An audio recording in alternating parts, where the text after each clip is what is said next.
خوش آمدید دوستو آج جانیں گے کہ لڑکا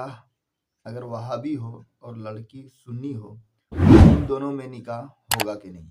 یا پھر لڑکی وہابی ہو اور لڑکا سنی ہو تو ان دونوں میں نکاح ہوگا کہ نہیں، اور بھی بہت کچھ۔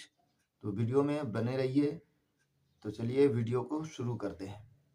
دیکھیے، اگر لڑکا سنی ہے اور لڑکی وہابی ہے، یا لڑکی سنی ہے لڑکا وہابی ہے،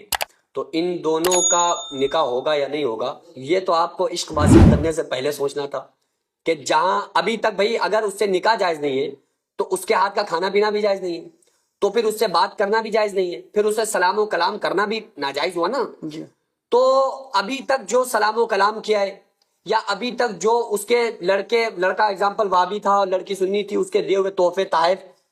تو وہ سبھی کچھ پھر حرام ہو گئے نا، پھر تو ساری چیزیں حرام ہیں۔ ہم یہ کہتے ہیں کہ یہ جو عشق بازی والا جو کانسیپٹ ہے یہ حرام ہے، یہی حرام ہے،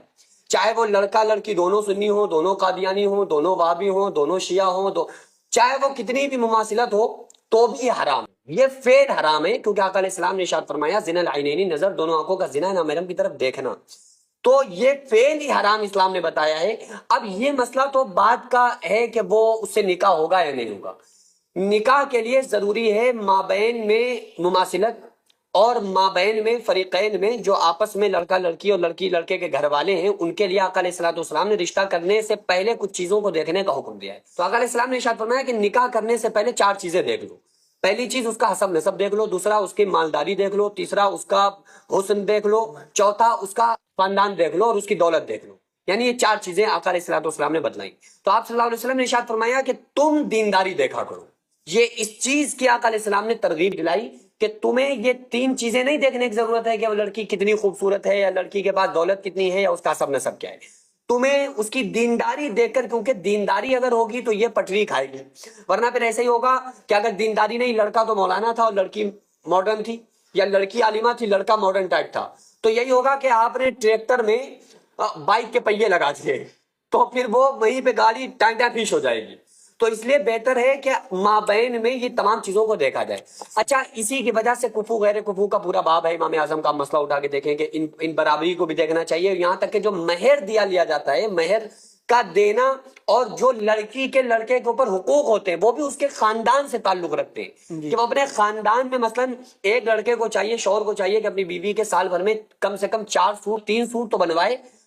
4 سوٹ بنوائے، کم سے کم 3 سوٹ بنوا کے دے۔ اب اگر کوئی لڑکا کہہ رہا ہے کہ بھائی ہم بہت غریب ہیں، وہ تو تمہیں پھر شادی کرنے کا حق ہی نہیں ہے، پھر آپ اپنے لیول کی لڑکی دیکھیے، پہلی چیز۔ تو بہرحال یہ ہے کہ یہ تمام چیزیں جو کہا جاتا ہے کہ وہ دیوبندی یا وہابی سے نکاح کرنا حرام ہے، چاہے لڑکی ہو یا لڑکا، یہ صرف اس بنیاد پہ علماء کا فتویٰ ہے کہ چونکہ وہ گستاخ رسول ہوتا ہے، اور گستاخ رسول ہونے کی وجہ سے وہ کافر ہوتا ہے، تو اس سے نکاح کرنا حرام ہے۔ یہ مین جزئی بات ہے جو مقصد ہے ان کا۔ تو ہم یہ کہتے ہیں کہ آج کل لوگوں پر اعتراض بھی کیے جاتے ہیں، فالتو کے بھی اعتراض ہوتے ہیں، بھیا فلاں انسان دیوبندی ہو گیا۔ آپ اس سے یہ دیکھ لیں کیا جس کے بارے میں مشہور ہے کہ وہابی ہے یا دیوبندی ہے، تو کیا واقعی وہ گستاخ رسول ہے؟